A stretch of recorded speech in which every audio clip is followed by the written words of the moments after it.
eerst maar even naar een cadeautje dat Suver krijgt bij me kan. Want als nou bijvoorbeeld televisie ervoor hast of de app. We zijn op alle mogelijke manieren wat te volgen. En als de radio ervoor is, moest de herhaling nog even zien. Ik kreeg een soort pizzadoos. Maar daar stiert net een pizzamerk op. Maar Icky-Pack meets Go Sterk.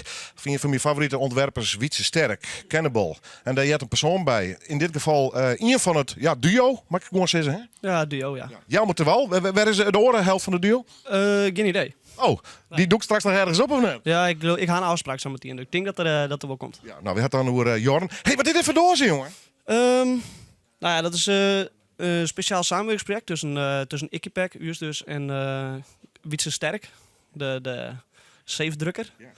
Ja. Dus we zitten nu 2 weken in een pand, leegstaand pand. En hebben we een speciaal op de plak hebben we noemers kunnen. En Wietse had speciaal daarvoor dus deze doos ontworpen. Want deze zit erin. Ja, doe maar even niet op mezelf, want dit is echt wel heel erg leuk. Door de pizzadoos even niet op hem. Jongen. Nou, lees even voor de meesten niet de radio en hou je uit wat erin zit. Een cd'tje en wat eetbal. Waarom die eetbal? Nou ja, omdat het een cannibal is, hè. Ja, en die vind je echt wel lekker. Dit is geweldig, jongen. En er staat ook nog een noemer voor, maar dit is een hele beperkte serie van deze dozen. We doen een oplage van 25. Ja. En dit is dus nummer 1. Ja. Zoals de Dash kist. Oh, wat leuk, man. Hey, en die cd, die kan los. Ik heb ik draaien of net?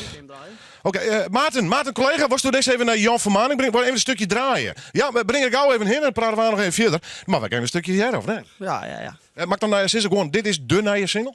Nou, dat is niet echt een single. Het is gewoon echt puur alleen voor dit project. En dat project dat morgen presenteren we dus dit. En dan is een uniek product wat maar 1 keer te krijgen is. Ja, en waar wordt die presenteerd? De snackbar. Ja.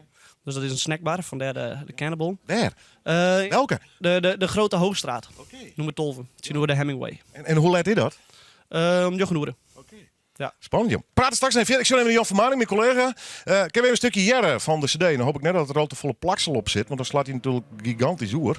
Maar Jerre beleven. Hij is wel ingewikkeld trouwens, joh. Er weer er al wat. We luisteren even een fragmentje van Cannibal. Icky-Pack. It's a cannibal kitchen. Let's go.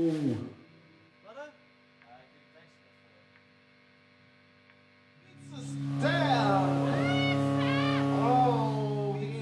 Klaar ervoor met die achterwerk. Cannibal's Kitchen. Let's go.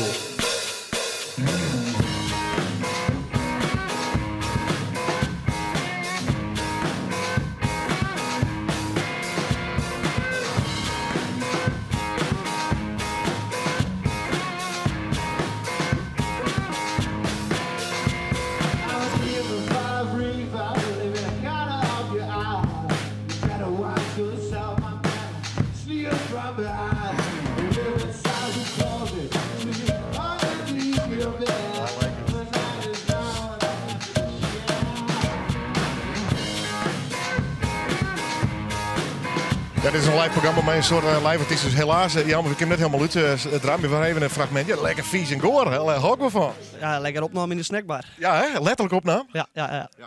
De project hij hemzelf betocht of komt het ergens los? Nee, dat gaat uit van de productiehuis de Popfabriek. Okay.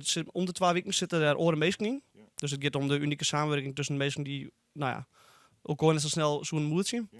En wij zijn dan hiervoor vregen om dan samen met Wietse iets te doen. Ja. Leuk, man. Ik leef me nog even een keer voor de mensen die het beeld bij haar. Een prachtig mooie pizza door en mijn heel mooi. Weet je hem verste logo trouwens? Er zit een soort rare kop op een vakkant. Misschien wel, geen idee. Ik zou het doen, ik ziet er prachtig uit. We gaan sowieso wel een keer samenwerken met Wietse, denk ik. Ja. Icky-Pack.